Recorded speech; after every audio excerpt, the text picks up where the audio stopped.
Hey YouTube, welcome or welcome back. The Latina Baddie look is trending and today we're serving my signature Latina Baddie look. Stay tuned until the end for more shots of the finished look.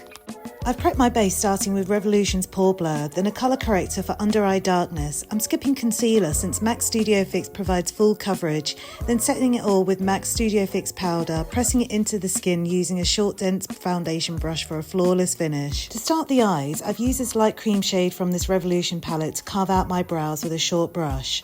Next I'll be using this light caramel brown with a large fluffy eyeshadow brush, blending it in from the crease using sweeping motions to create a diffused blown out effect. I'll extend the colour into a V shape at the outer corner for lift and dimension. I'll then continue under the lower lash line. Next I'm layering this deep caramel shade from Kiko with a slightly smaller blending brush, applying it just below the first shade to build depth. I'll then continue under the lower lash line. Next, I'm taking the deep caramel with a little black using a small tapered blending brush, concentrating it through the crease, outer corner and along the lower lash line to intensify depth and dimension. I'll continue this shade close to the lower lash line and into the outer corner, blending towards the centre of the lid. With whatever's left on the brush, I'll lightly sweep it across the entire eyelid. Now I'll use this brown glitter shimmer pigment by MAC using a soft flat shader brush, blending it seamlessly into the black at the outer corner for a smooth gradient transition. To enhance the drama, I'm tightlining the lower and upper waterline with a black eyeliner for a bold seamless effect. Then using a pencil brush, I'll buff the deep caramel and black shades under the lower lash line, blending it out to then go back in with just the black into the lower lash line for a sultry smoked out finish.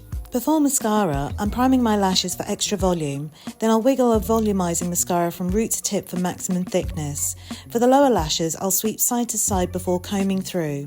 To finish, I'm adding MAC false lashes for extra drama and lift.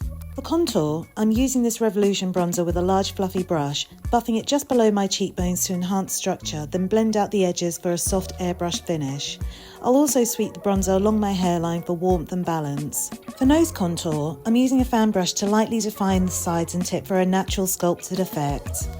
For blush, I'm applying MAC's Raisin shade with a fluffy cheek brush, sweeping across the apples of my cheeks and blending slightly upward for a warm lifted flush.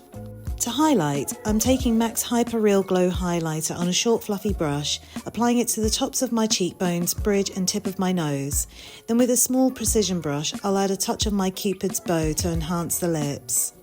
For the perfect nude glam pout, I'm lining my lips with MAC's Whirl Lip Liner to define and shape, then I'm applying MAC's Modesty Lipstick, blending it smoothly for a soft, sophisticated finish. To complete the look, I'm topping off my lips with clear gloss for that ultra lush shine. So that's it for today. If you found this tutorial helpful, give that like button a hug and subscribe. Sharing is caring, so feel free to pass this along or reach out for collabs. For more looks and reels, follow me on Instagram and DM me with any questions. I truly appreciate your support. Thanks for hanging out. Stay awesome and I'll see you in the next one.